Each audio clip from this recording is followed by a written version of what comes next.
Welcome to the Free Cities podcast. My name is Timothy Allen, and this is the official podcast of the Free Cities Foundation.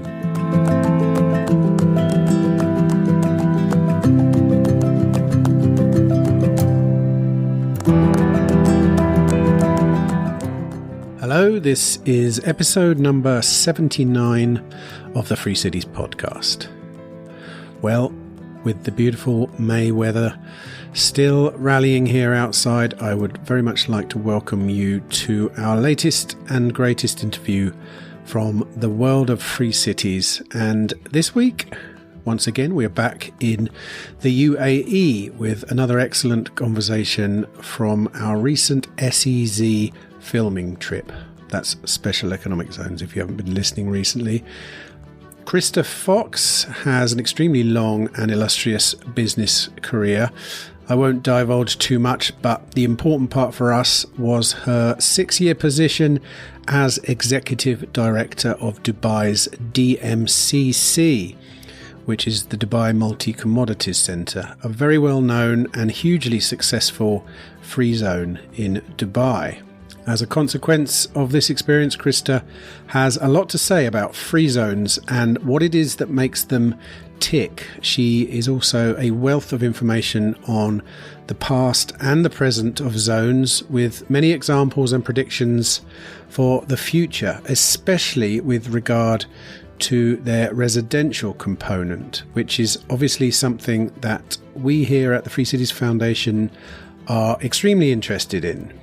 Anyway, I hope you enjoy the conversation. I certainly did. And don't forget to keep sending your suggestions for interviewees for my upcoming Czech Republic/Liberland trip in a couple of weeks. And of course, I'll always plug the Free Cities Telegram channel if you're after the latest chatter from the wider community of builders and enthusiasts. And something else I will always tell you every week, and this week is no different. Please just sit back, relax, and enjoy my conversation with Krysta Fox.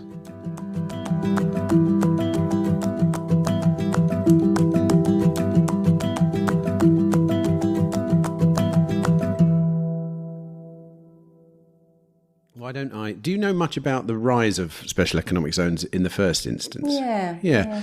Tell me what you know. I mean, like obviously we could go back into antiquity. The City of London is but we're obviously more interested in the contemporary manifestations of them. So what do you know about the history of special economic zones? Yeah, I mean, I'm actually quite fascinated by the history of it. And you know, if you go all the way back to the Silk Route, and don't worry, I won't stay there for long, but you know, if you go all the way back to the Silk Route and you think about the sort of encouragement of trade along the Silk Route, and you know, over time, certain traders were able to secure themselves better arrangements, and then you know, fast forward to kind of the rise of business and the rise of corporate entities, and think about, you know, how did organisations grow? They started local, and then they started to say, well, how can we sell product elsewhere through export? Then what's the next sort of phase of maturity beyond export? It's licensing and getting a distributor, or even having some form of franchise arrangements. And then you start to get to, let's actually set up an entity in a foreign country. So now step across to the governments of those foreign countries, and they're looking at, how do we grow our economies? And in 1959, Shannon Free Zone in Ireland was the very first to say, we think we can set up infrastructure, logistics, attract, you know, industrial manufacturing companies to work on our shores and contribute to our economy, and of course still benefit the local economy that company came from. And that was sort of the birth, really, of the first economic zones. Then we had Jebel Ali in 1985, followed by, in the U.A.E., followed by Hamria Zone, followed by DAFSA, Airport Free Zone.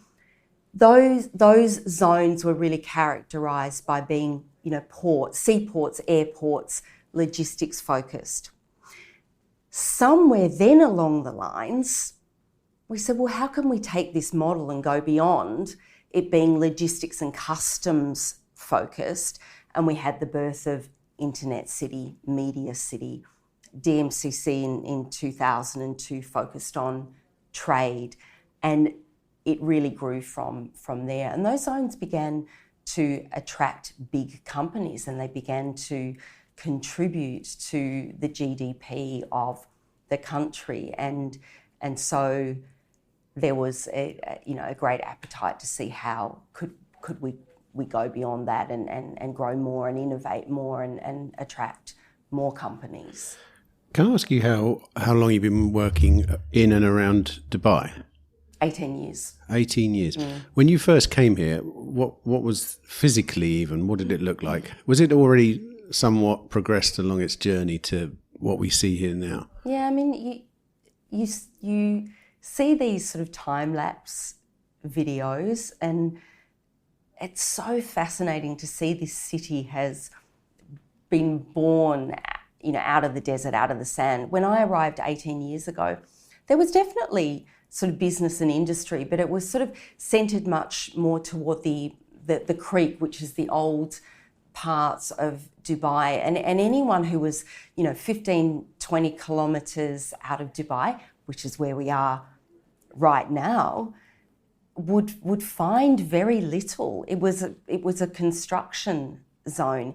We're now sitting in the DMCC free zone, Dubai Multi Commodities Centre, that has more than 100,000 people, working within 200 hectares. I think there are some 70 buildings in this zone that 18 years ago didn't even exist. And, if you could see to my left, you would find Dubai Marina that has hundreds of buildings with hundreds of thousands of people living and working there. So it's an absolutely remarkable story of development and build and they will come. Not just build and they will come, create the regulatory infrastructure and ease of doing business and a great social community environment for families, and they will come. You started answering my next question, but it was in describing this place and how much it's evolved in the last 18 years. What is it about a special economic zone that what are the sort of like important ingredients to attract all that talent? Because it's talent as well, isn't it? I mean, you're trying to attract human talent. Obviously, I know what the obvious ones are, but have you got any insights into what else it might be that allows you to create this kind of place? Yeah, I think I have a very different point of view about what makes an economic zone successful, and that was, I developed that organically. I started as the executive director of the DMCC back in 2012, frankly knowing nothing about economic zones. But something I knew was that authentically what I wanted to do was support the companies that had already chosen the zone. I had this feeling that it was really important to sort of honour their choice and to make sure that if an economic zone attracted a company from foreign shores, that they delivered on the promise. So there are a lot of promises that economic zones make. Tax incentives, sort of ease of customs corridors in certain cases, not restricting the ability to hire foreign workers, the ability to repatriate capital. And good infrastructure, and I'll come back to that. But those things are kind of hygiene factors. Every zone globally says exactly that. So what can you do to go beyond? For me, the first thing is to get to know the companies that are already in the zone and talk to them, have proper conversations with them, find out what are they trying to do with their businesses. How can you then, as a zone, enable them to grow organically? There are a lot of stories of companies that started in one economic zone and discovered very quickly that they outgrew that zone. That is painful. They outgrew it either because now there was no physical infrastructure suitable for that business, or the company wanted to grow in a particular direction with its business activities that zone was unable to regulate. And that's a problem. So we began having conversations with investors about what do you want today, but more importantly, what do you want? What's your vision for 5 years, 10 years, 15 years? Not many zones, if any, were having those kinds of really deep conversations. Then we started to get into the room other partners who could support them along the way, whether it was developers, whether it was others with expertise. So, for example, one of the things that we spent a lot of time doing in the DMCC was identifying expert partners. Astrolabs would be one of my proudest examples of this. A tech hub set up and run by two really impressive entrepreneurs who had gone through that startup phase themselves and were able to really smooth the path for other companies that weren't just tech innovators, but were businesses that wanted to use technology as an enabler. And we learnt as we went along, and we recognised this is a really important strategy to form strategic alliances with others who have expertise to support businesses along the entire value chain from start to finish. We didn't have to have all that expertise ourselves. We just had to make sure we formed those kinds of alliances. So that for me is the big differentiator, that economic zones can employ above and beyond these very basic kind of offerings that almost every zone is providing globally. Do you think those initial offerings, though, are they, ideas and needs, are they still valid now? Absolutely. Yes. Yeah. To me, it's about deeply understanding what do these business leaders need and having proper conversations with them. And sometimes it's, access for their people in and out of the building. It's really simple things. Other times it's introductions to someone who has influence in their industry. So above and beyond putting on a networking event, it's going past that and curating an introduction to somebody in the industry and going along to that meeting and helping to secure the pathway to enable a deal to happen. And in a way, this is, it's kind of a dichotomy, isn't it? That the model of economic zones is one of regulator and enabler. And I think a lot of zone leaders struggle a little bit with that, because here we are attracting businesses, but also making sure they do the right thing. So, any zone leader who is watching this, my advice would be make sure you have those Chinese walls in place. Make sure that you are ensuring the companies that come into your zone are compliant and reputable, and ensure that a very seasoned professional is wearing that hat. Now segregate your attracting and enabling and facilitating those companies to do better business and getting them introduced within the ecosystem of the country and beyond. Some of the practical examples that I would take from the DMCC days would be things like running the gold conferences, the diamond conferences, on the back of those being so successful, saying, well, let's see what we can do now for the agriculture sort of food industry. Well, now that we've done that, and we see that the coffee traders, for example, the coffee growers out of Africa struggle to get their product to market. Let's set up a coffee centre and a tea centre and bring together all the players across the value chain, from growing to blending to the experts who know what fragrances go well together, to packaging, to marketing, to branding, and connect them in with the buying countries and provide this sort of infrastructure hub for them and train them and give them education and provide pro forma contracts to them. So if you're a small player, you're able to operate at the same level of sort of integrity and know-how with the same kind of contracts as a big player, and not fall into the traps of, providing your product without having a contract that ensures you get paid for it, or having a mechanism, and this is another thing that we set in place, a mechanism for arbitration or mediation.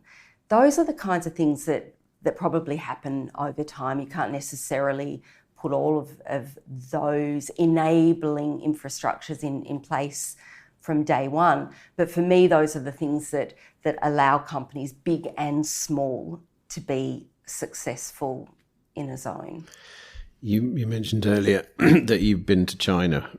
Can I ask why were you in China? What were you there for specifically? Just to look around, or to actually work on projects in China? I think it's actually a great question, and the obvious answer is to attract more companies from China, but maybe the less obvious answer is to better understand what Chinese companies really needed, and to also recognise that we are probably never going ourselves to have all of the deep knowledge and expertise to be able to create this really smooth pathway for Chinese companies to come and operate here. So how can we find the right partners to work with who can collaborate with us to do exactly that? And some really simple strategies came out of that. So, for example, one of the things that we did is we found an international law firm that had offices all over China, and that were able to introduce us to companies that, for example, were growing produce in the western region of China. Companies that were doing amazingly impressive things like Chint, creating switching devices and meters for the construction industry and selling all over the world. So how could we then provide a pathway for them to be able to come into Dubai and be successful? We said, well, let's start small. Let's create a China business centre within the DMCC free zone where people speak the language. All of the documentation is translated into Chinese. We'll have 2 employees within the economic zone whose sole job is to work with that business centre to make it easy for those companies to get set up and to operate. This is the bit that a lot of zone leaders forget about. It's not just about attracting those companies. Your biggest advocates are the companies that have been successful, not the ones that just started. The companies that have been in the zone for many years and grown and employed more and more people and contributed to GDP, of course, because ultimately, what are most zones trying to do?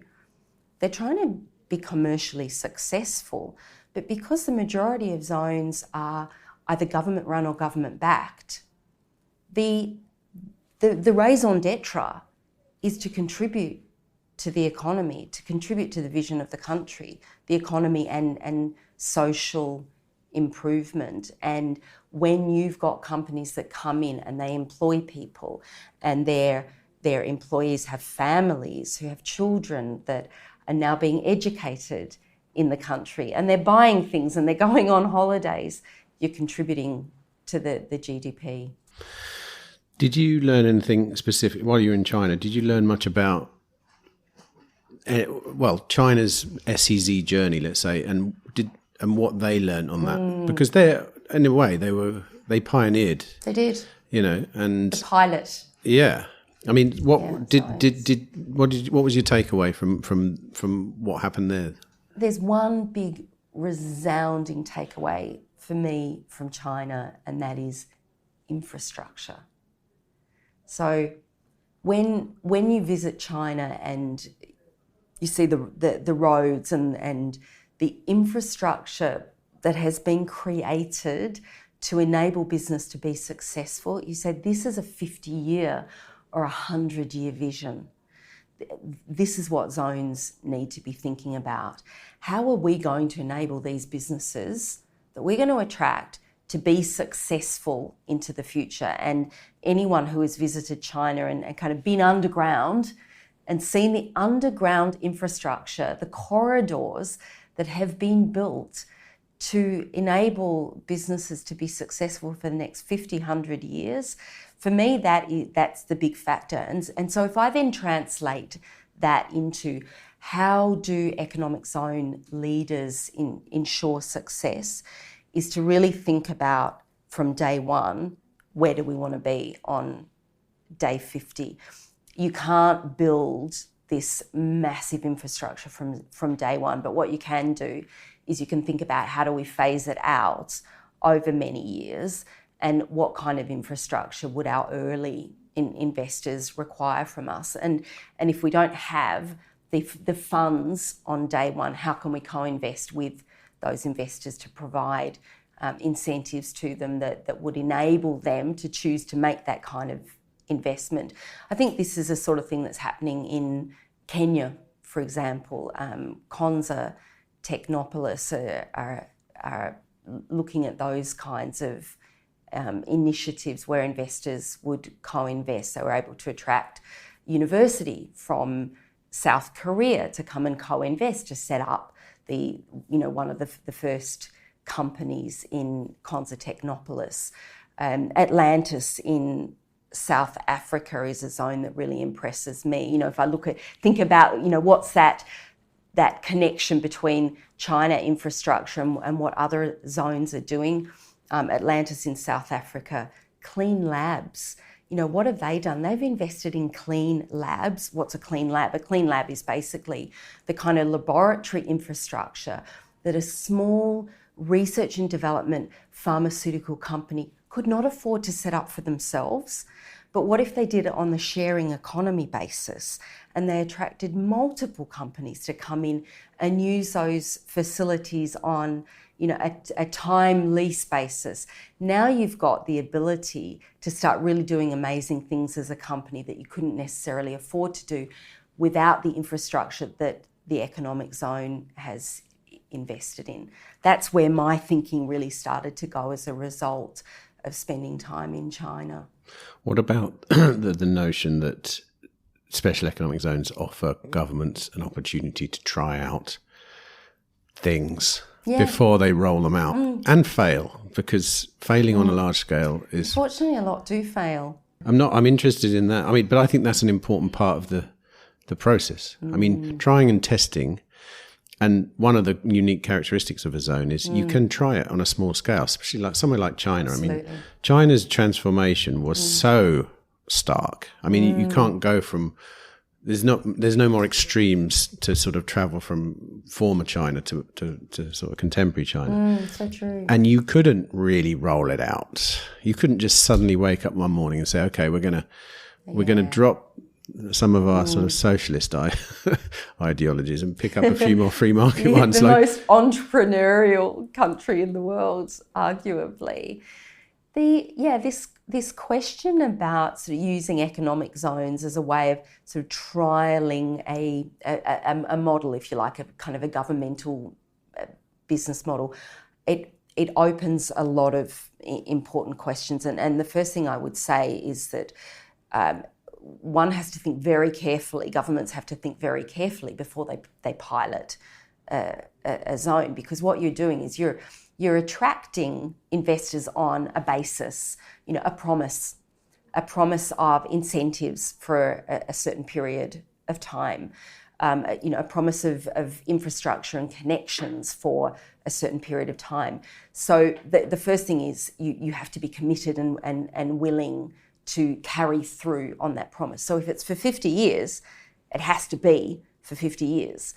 But where the concept of piloting, I think, works very well is that you can ring fence a geographical location. And free zones and economic zones are really, in a way, a foreign country within a country, aren't they, with different regulations that govern them. So geographically, you can create this small sort of boundary pilot, and if it isn't successful, you've limited the damage, if you like, without kind of going and doing a whole scale incentive across an entire country and having to walk back from that. So this is something that KSA, Saudi Arabia, is doing. The first zones that have been announced in Saudi Arabia, Jazan, Ras Al Khair, CST, which is the cloud computing centre. I mean, let me take sort of Ras Al Khair and Jazan. Both of those are huge, hundreds of kilometres zones that have identified a small area for their initial special economic zone sort of incentives. So in a way, that really is testing out whether this works without taking a whole-scale decision to apply those incentives across an area that's already operating. The other thing that economic zone leaders need to consider is what's already happening in my base economy. So if there's a certain industry that's already successful in the base economy, do I want to now create an incentive where I have to give away tax revenue to those businesses? So rather the way the pathway, the strategic pathway that governments take, say, let me identify those industries that I want to attract to our shores, where I want to bring in innovation and knowledge, and keep it at those industries to begin with. We can always widen later and limit the kind of the cannibalisation, if you like, between the base economy and the special economic zone area. So long answer to a short question. How can we use this concept of pilot? I think you can use it by limiting the zone geographically initially, making sure you follow through on the promise to those companies that you attract, but also starting with certain industries first. And perhaps if we go back to one of my earlier comments, making sure though that those companies that come in also have a growth path, that you're not, in 5 years' time, they're not going to sort of run out of options to organically grow. If I come in and manufacture, I want to trade as well. I also want to be able to service those customers with my professional services and my advisory. These are real stories that I faced in the DMCC, where we attracted companies that were perhaps, providing, they were trading in particular goods. And then they said to us, well, actually, we also want to hire a team because our customers have asked us for our professional and expert support to service their equipment or their machinery on site as well. And you as an economic zone need to make sure that you're able to regulate those activities too. As you were saying that, I couldn't help think that, and Dubai is a good example of this, and we were talking about this earlier, that Dubai started off with a number of special economic zones, and now, loosely speaking, the whole place, 40. the whole place is an economic zone. Do you Well, think, now that's not exactly true. Really? But I mean, okay, you're right. But I think people come here thinking it is, if you see what I mean. Yeah. Dubai itself, it's the place to come where all this stuff happens. What I'm wondering is, do you think that was the plan all along? And is that the point of a special economic zone? You create this little oasis of innovation, and then over the years, it just the good stuff seeps out into the rest of the country, and that country then becomes whatever that is. Gosh, it's a really good point, and maybe there's a perception that Dubai is just one, or the U.A.E. is just one big economic zone. But actually, if you look at the stats, the base economy is still 10 times bigger than all of the economic zones put together. So the base economy is very significant and always has been. And I would argue that the economic zones can learn from innovation in the base economy just as much as the base economy can learn from economic zones. And let me maybe kind of qualify that a little bit. I'm talking specifically about how investors are nurtured, the kind of journey that investors go through in the lifetime of operating a company in a country, whether it's in an economic zone or in the base economy.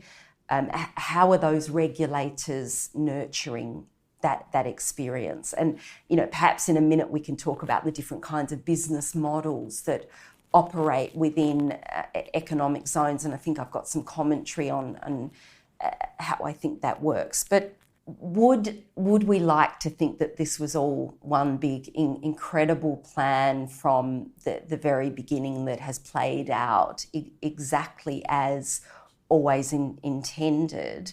There was certainly a big vision back in 1985 when Jebel Ali was established.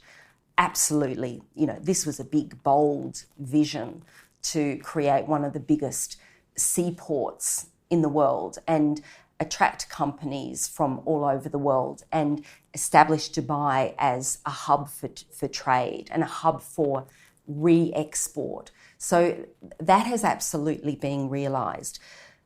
I think the evolution of other economic zones across the U.A.E. has been more about opportunistically seeing what happened in Jebel Ali and identifying opportunities in other segments to be just as successful but in a different way. Let's have a look at the evolution of the D.M.C.C, because I think it's a really important story in terms of how economic zone leaders can organically evolve their zones and grow their zones. I mean, D.M.C.C had, when I joined in 2012, they had 3,000 companies. When I left in 2019, there were 15,000 companies. And today, I think it's 22,000 companies. When the D.M.C.C started, what they identified is that there was an opportunity in the gold, jewellery, so diamonds, precious metals and precious stones sector to create better regulation around that industry and to also provide a home to traders in that industry.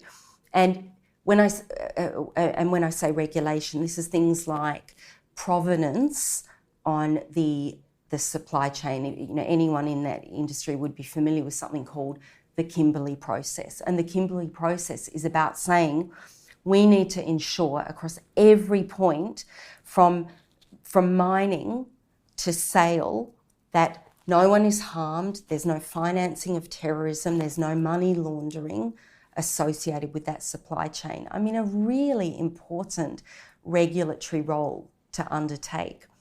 The other thing that they identified is that industry needs infrastructure such as trading in derivatives and currencies. So it's not just about trading the physical product, but it's also all of the mechanisms around that. And they set up the Dubai Gold and Commodities Exchange here in this zone sitting behind me. And today we're sitting in the office of EER Business Services, which is a corporate services provider that has established many of the companies that are operating in the DMCC today. And what they would say to you is, back in that day, most of the companies were commodities traders. Then what happened organically is consultants wanted to work with those organisations.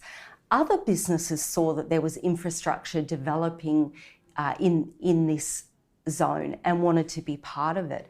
And so the zone leaders, and this was a strategy that I took up when I joined in 2012, was how do you create an entire ecosystem? How do you create a city within a city that is not just clustered but diverse? And I used a term, clustered diversification. It's a beautiful strategy.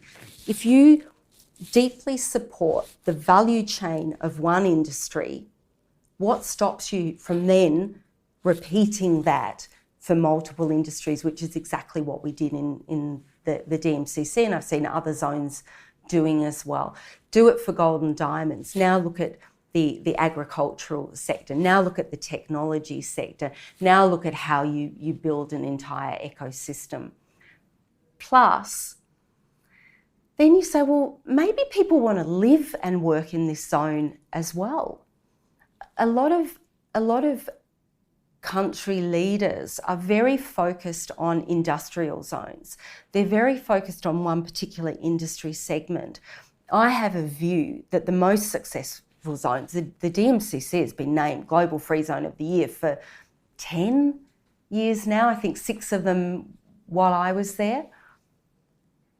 It's a mixed use zone. It doesn't switch the lights off at 5 p.m. and everybody goes home. It's got the capability to drive revenue and to drive activities 24/7. And I think that's a really important part of understanding the evolution of very successful zones across this region, and something that leaders can really think about in terms of how they formulate their strategies. What in that case, what would be your best advice to leaders in a country to identify what might be their starting point in a zone? Yep. You mentioned here diamonds and gold and stuff, and I remember that actually. Yep. Everyone came to Dubai to get gold, didn't they? Yeah. And they were a bit dubious about it at first, probably. Well, yeah, I mean, but it was, and even, I mean, the gold markets, they're still here, right? There are still places. Yeah, absolutely. Yeah, of course.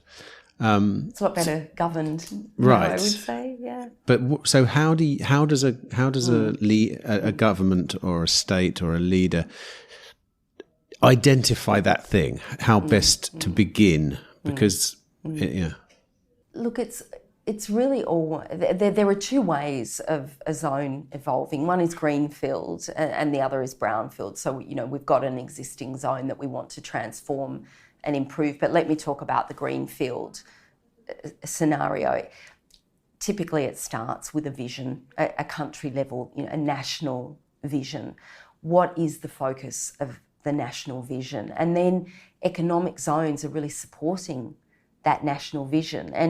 And usually there's 2 main elements to it. One is sort of economic, industrial development, and the other is social development. The direct impact is on the industrial, sort of economic development, and studies that identify the kind of sectors that are missing from the economy, and of course, the infrastructure and sort of geographical location aspects that would enable us then as a country to serve those markets. That's really the starting point to identify industries. And then we start to say, okay, well, if we've got those industries, where today are all of the current players located in that industry value chain, from the producers to the consumers, and what can we do to serve that? And as an example, when we worked in Kenya, one of the things that we identified is that so much of the product that was produced in Kenya and surrounding countries was being immediately exported as raw material to other locations for value add. Well, what would stop us from developing the infrastructure in country to enable that value add to happen in country? And those to me are the kinds of questions that leaders need to be asking themselves about the industry, the addressable market, the industry attractiveness. There's another really important thing that needs to happen very early in the piece, probably two other things actually, very early in the piece. One is how are we going to work within the boundaries of this country? How are we going to create what we call interoperability with the base economy? If we've got a zone, we need to provide, firefighting services. We need to put in roads. We need to have junctions. We need to have electricity. We need a police force. So in terms of all of those civil services, sometimes it's an afterthought and zones run into some difficulty determining who's going to do what within the boundaries of the zone. So I would say get those things sorted out pretty quickly. And I've forgotten what the third one was. It doesn't matter. I've already thought of something else.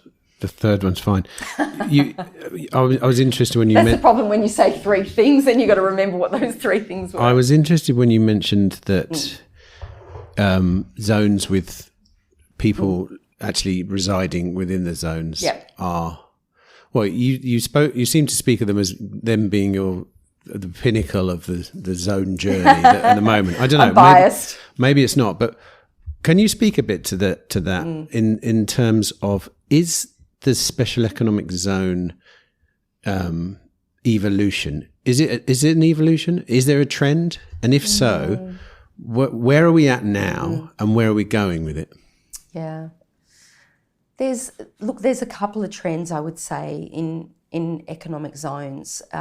One of the trends is that it's to work out whether the zone itself lends itself to a mixed use environment, a city within a city that allows people, to live, work, play, get educated all within the one zone, or whether it's that traditional model of, you come through the gates with your gate pass in the morning and you leave in the afternoon and you're surrounded by sort of industry and factories and you really kind of live nowhere near the zone.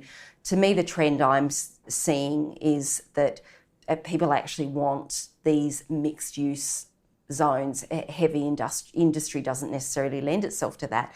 But even if you look at the evolution of a city like King Abdullah Economic City in Saudi Arabia, it's been very capable of creating this ring-fenced area, industrial valley, while also developing an entire mixed-use city around that. So that's one thing I'm seeing. The next thing that was, precipitated, but probably anticipated, well before, but precipitated by COVID, is that it's a nonsense to do what many zones do, which is to force companies to take a certain amount of physical space for people who are never going to work in the zone. They are remote. They're mobilised at client site, for example. Allow them to run their businesses in the way that is most logical for the business model of that business, and find ways to govern them. Use things like self-assessment for compliance.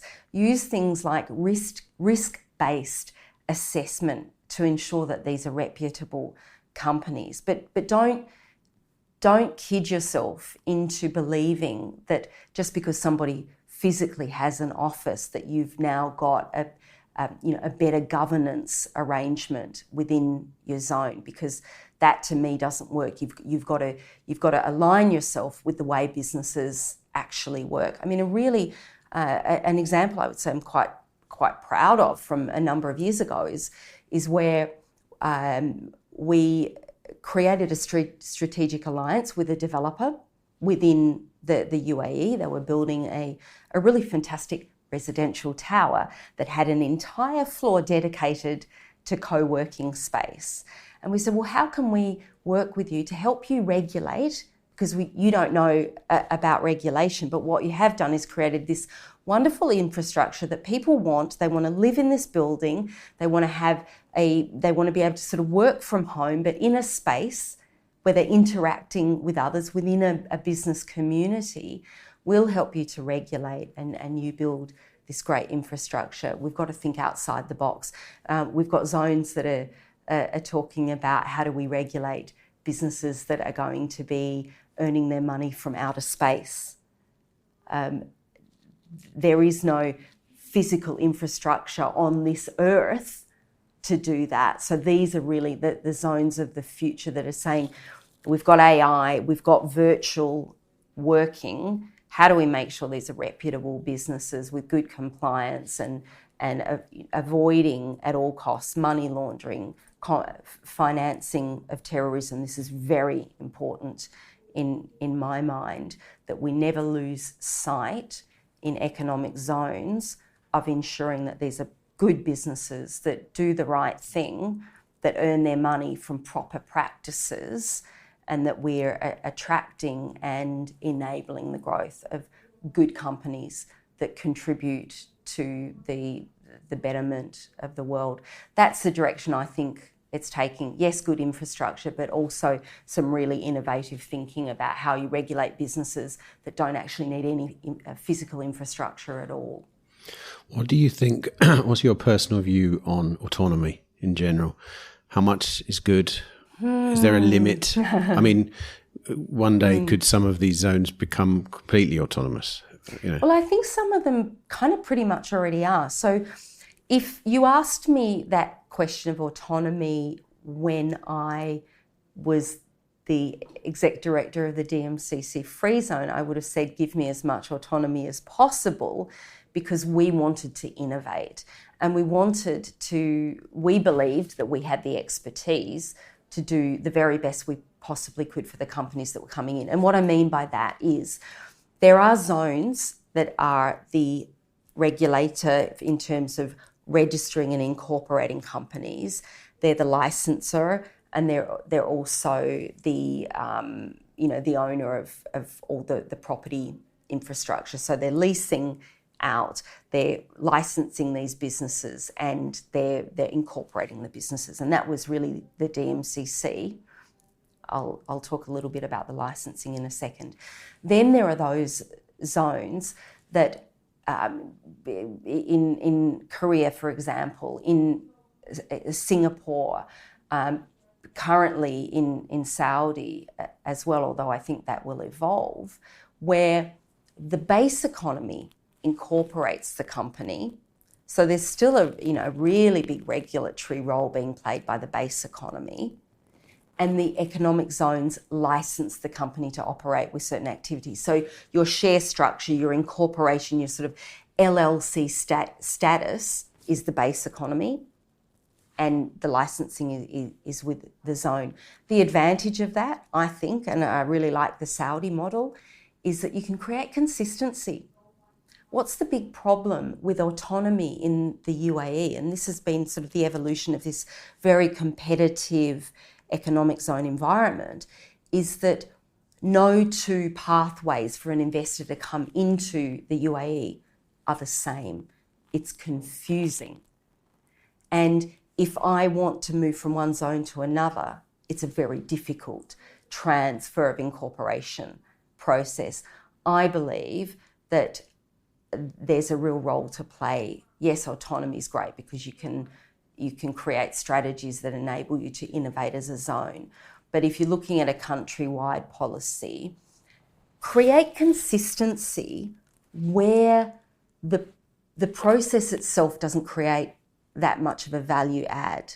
Allow the zones to be really autonomous in terms of how they innovate and support and create infrastructure, but the regulatory processes of setting up a company, make them easy and consistent would be my advice.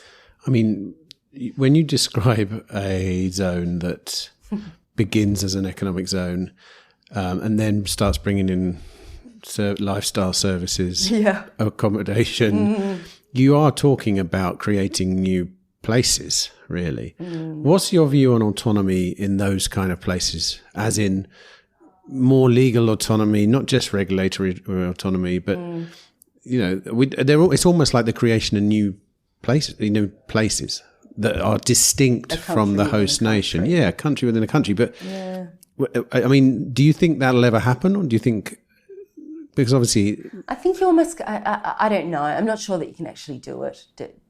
To be honest, because people are always going to want to have sort of free flow between this zone and the rest of the country, and that raises a lot of tricky questions that zones have to deal with. If I've got a sort of a big city that's operating within a city and it's got its own autonomous regulatory framework, well, now am I going to be the expert regulator of absolutely everything? The dentist, the surgery, the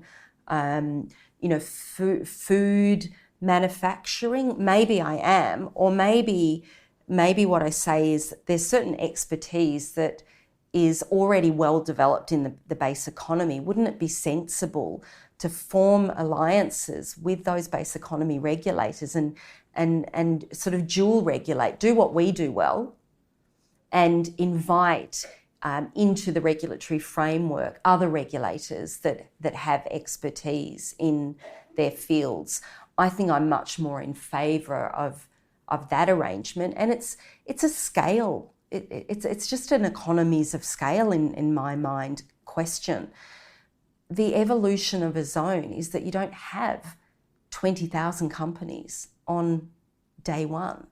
So how do you, from a commercial point of view, how do you develop a zone with all the expertise sort of sitting waiting to regulate 5, 10, 15 companies in the first year? That's why I'm much more in favour of this sort of interoperability kind of model, and why when I advise regulators and economic zones globally, I say, let's have a really good look at where do we want to be independent and where do we want to form really good relationships with the base economy. And I think that works much better. And those that don't do it, if I look at my brownfield experience of trying to help zones transform, I think that's where some of the biggest problems occur. We haven't created clarity and cleared up expectations from day one as to who does what between us and the base economy.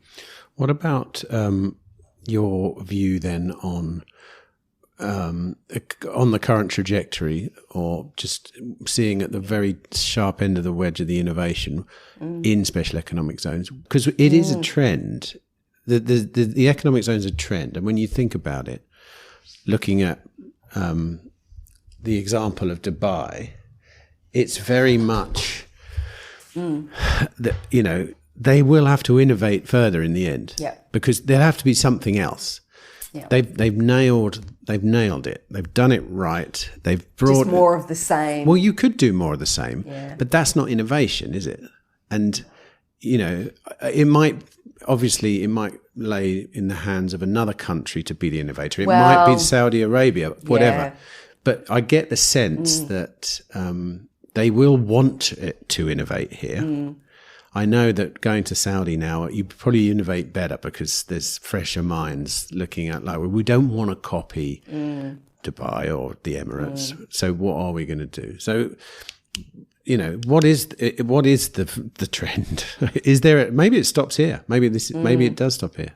I think there's always going to be an element of you can't run someone's business for them, and there is a trend in some zones to get so involved in the business of the investors that are in their zone as to really interfere. So one trend that I would like to see happen is a little bit more of enabling and providing infrastructure, but giving businesses the ability to flex however they need to follow their business model. And that probably comes back to some of the things I talked about before. If your business is growing because you've got a workforce mobilised around the country or around the world, zones need to think about how they can enable that. If it's important for a business that they've got loyalty and continuity of a workforce, how do you provide that if you've got this system where every 2 years or 3 years everybody has to get a visa again, or that if as a workforce, if the workforce has skilled expertise, but those experts might be between opportunities, how do you keep that talent inside the country if you haven't aligned your employment laws and sort of labour laws and immigration rules with this enabling environment of an economic zone? I think these are the kinds of issues that we're still grappling with. We right at the kind of the 50-year mark, we're talking about things like sort of AI and workforces that are comprised of androids, but today we've got more basic issues that thwart companies that economic zones haven't necessarily dealt with yet. We've got still piles of paperwork that some zones require investors to fill in, and so for me, I actually tend to look more on that kind of 5 to 10 year horizon. I say, make the processes easy.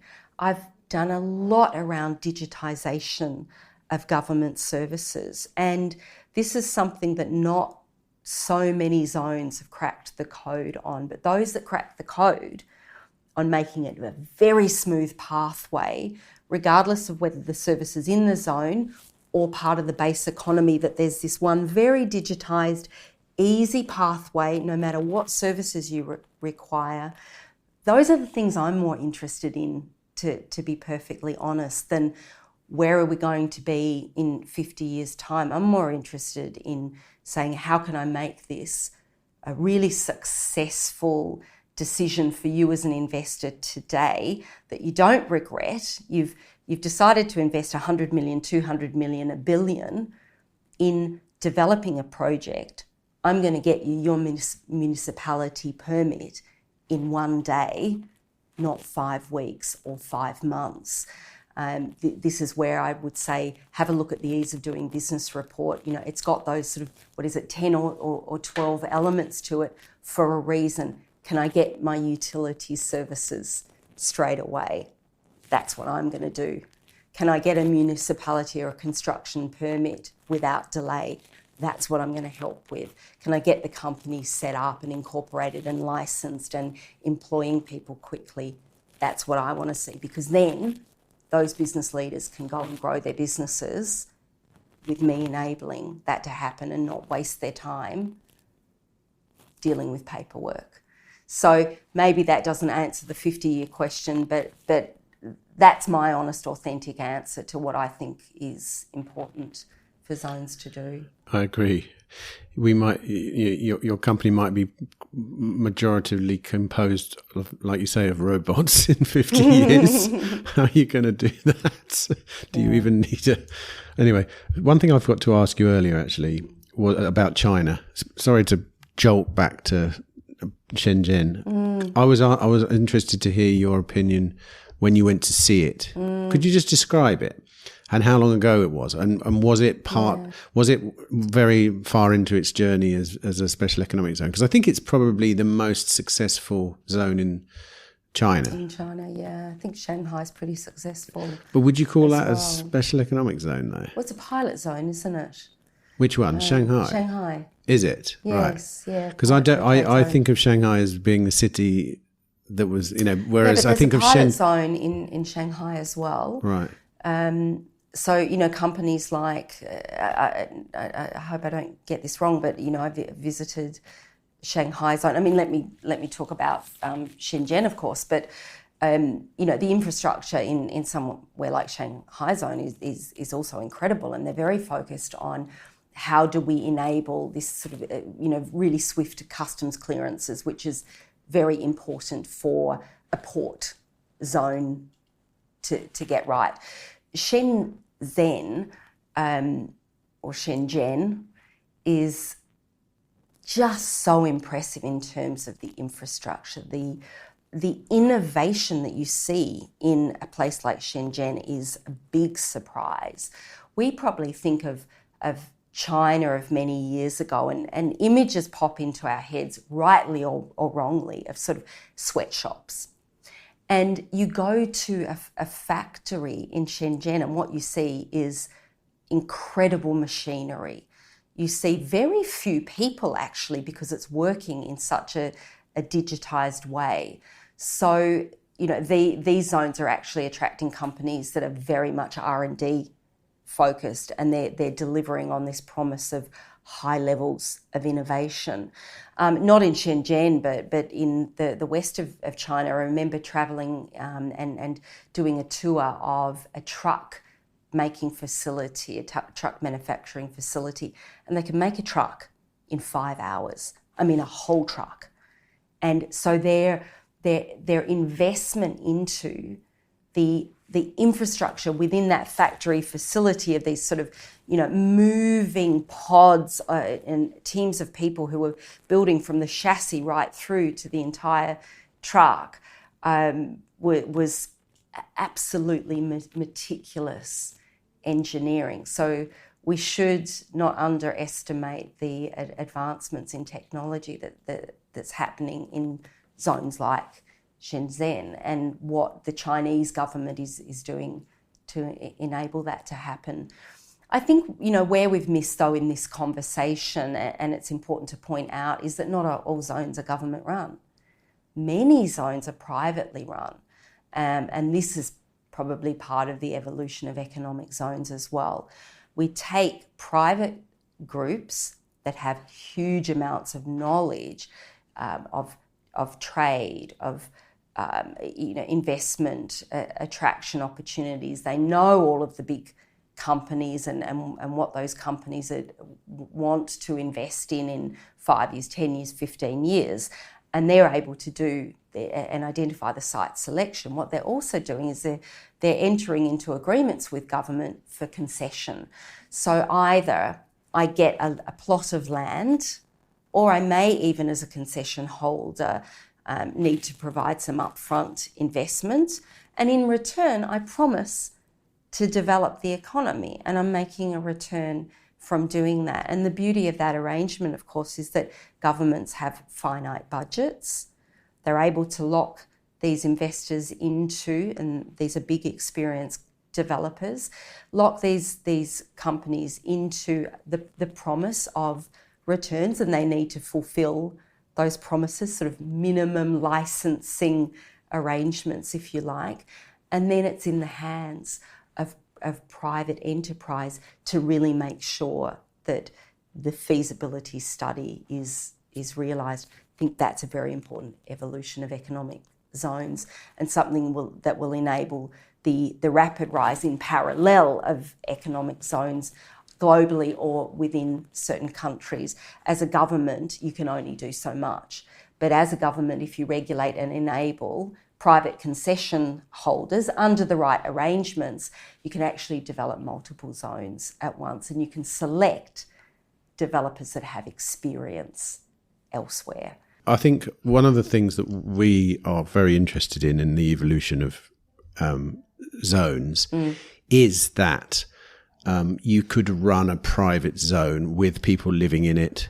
You could have a service provider who basically runs the zone, and you pay.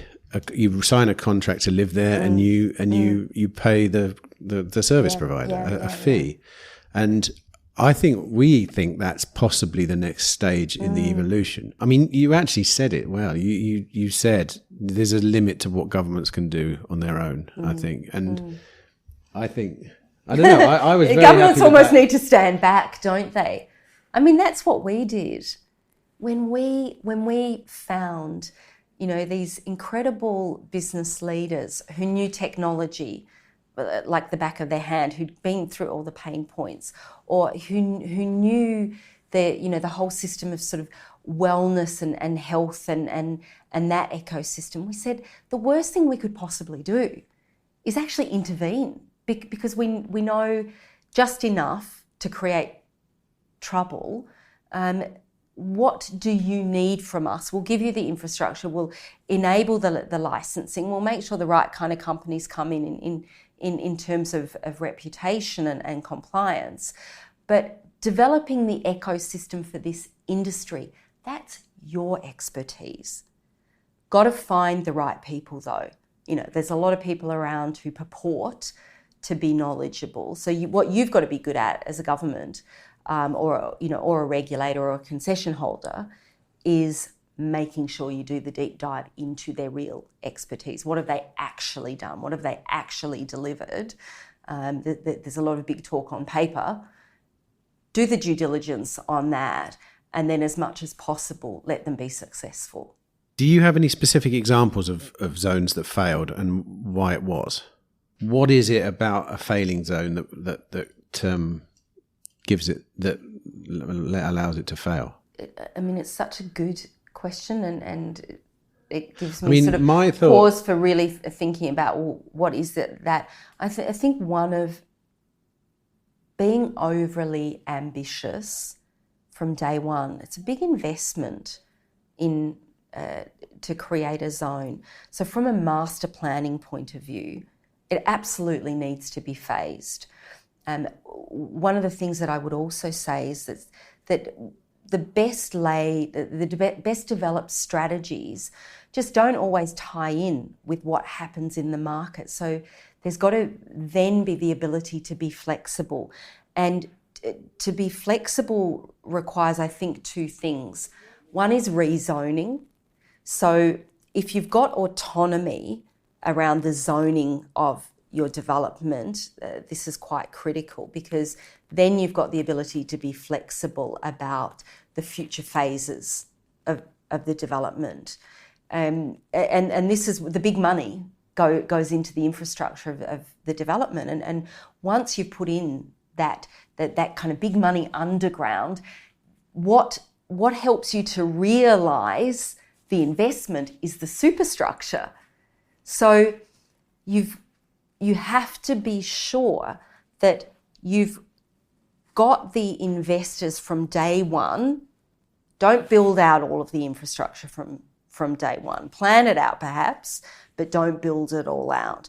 Create a small area where you've got the right infrastructure and you're able to very rapidly build the superstructure to then realise the revenue, the leasing revenue, or sale of land in some cases, and revenue from services. That would be the first thing.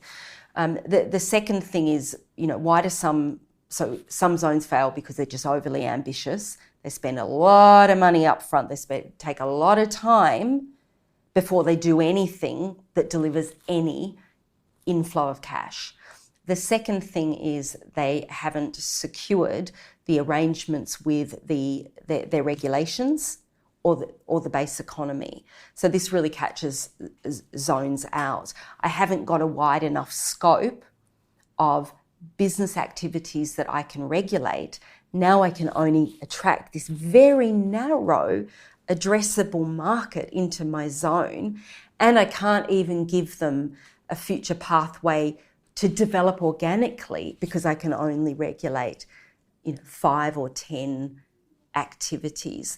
That to me would be reasons for failure for a lot of zones. And then you're in this, you're among an ecosystem of zones that are already very successful. So, what's your one thing that you can say you're able to do very differently? Because it's not incentives, it's not, customs corridor, it's not repatriation of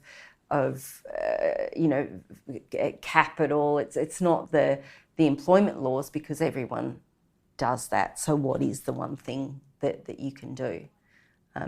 Take it back to, say, this, the Kenyan example that I gave earlier. The one thing that you could do is say, there are all these producers that surround us here. We're going to give you some infrastructure through the sharing economy like they did in Atlantis, so that you can leverage value for your businesses, and you can do value add in the country and make more profit in the country. I think things like that. Yeah, I mean, it makes total sense.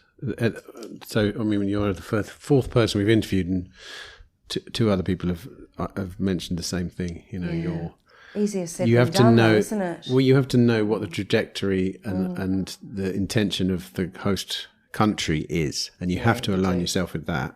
Yep. And find.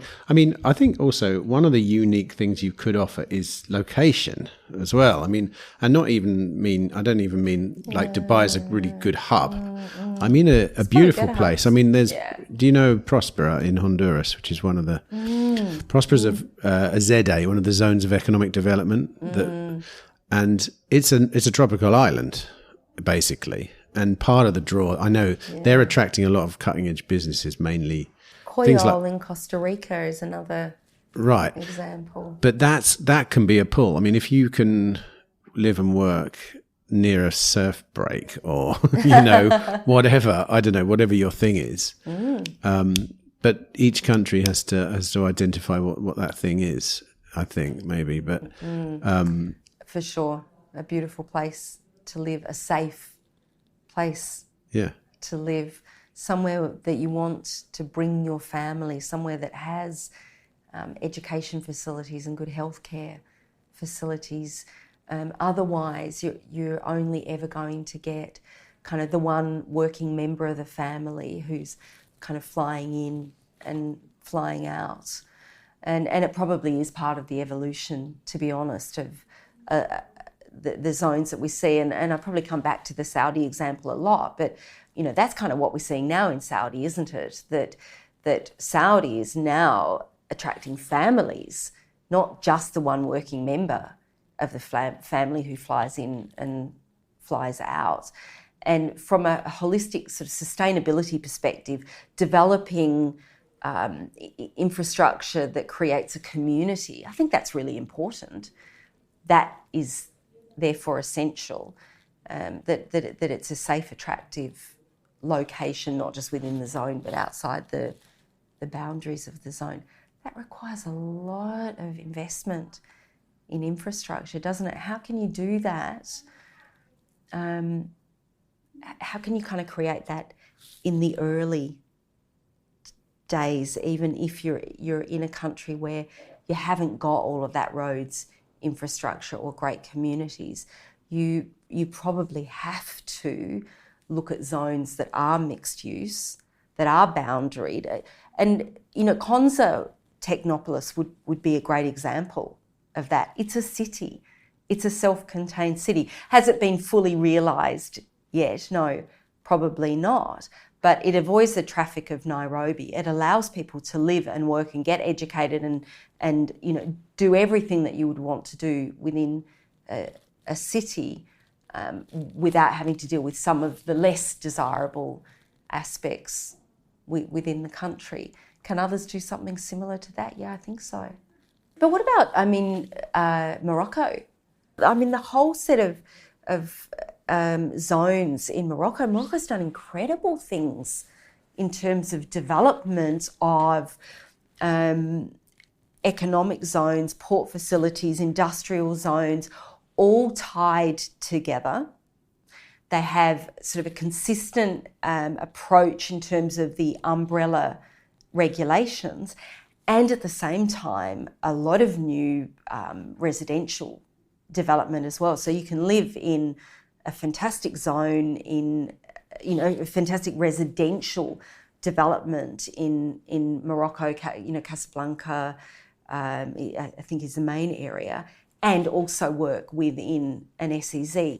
I was in Lithuania about sort of 3 or 4 months ago, and I met the owner of a business who is in relocation. Actually, it was where we're sitting right now. The office of the company that we're sitting in right now is a corporate services provider, an immigration provider, and a relocation provider. And as part of one of their conferences, I met a relocation provider who had moved the entire business from Europe, Germany, to Morocco because they loved the residential environment and they could set up their business there and operate from there successfully from the economic zone. That's a great story, isn't it? And, 10 years ago, would a company have said, you know what, I'm going to move from Germany to Morocco? Maybe not. Done quite an amazing job. I mean, I think that's a good example, the Morocco one, of a country leveraging its culture, or But let's talk about Cairo then. Let's talk about New Cairo. You may have seen the announcements of the Cairo International Financial Centre. So that's been announced about 12 months ago. I know there's a lot of sort of work going on there, and perhaps I wouldn't say too much about it, but what's in the public realm there is very interesting. That zone is earmarked to be located within the new Cairo Administrative Centre. So what the Egyptian government has done is they've said we're going to move all of the government ministries from the old part of Cairo City to the new Administrative Centre. This is a beautiful development, very green, beautiful development, mixed use, close enough to the Suez Canal as well. There's the Suez Special Economic Zone. So you might imagine in a zone like that, you've got a financial centre, you've got people living and working in government, private sector is going to crop up. You've also then got the ability very close by to be within a customs corridor and close to the Suez Canal, where you can, trade very easily right across the world. Those are the kinds of strategies that are going to be very, very interesting into the future. Wow, 100%. It's fascinating. I'm happy to hear of some new. I'm going to go away and look all these places up. I think I'm happy at this point. I'd just like to say thanks. Thanks for speaking. That was a phenomenally interesting conversation.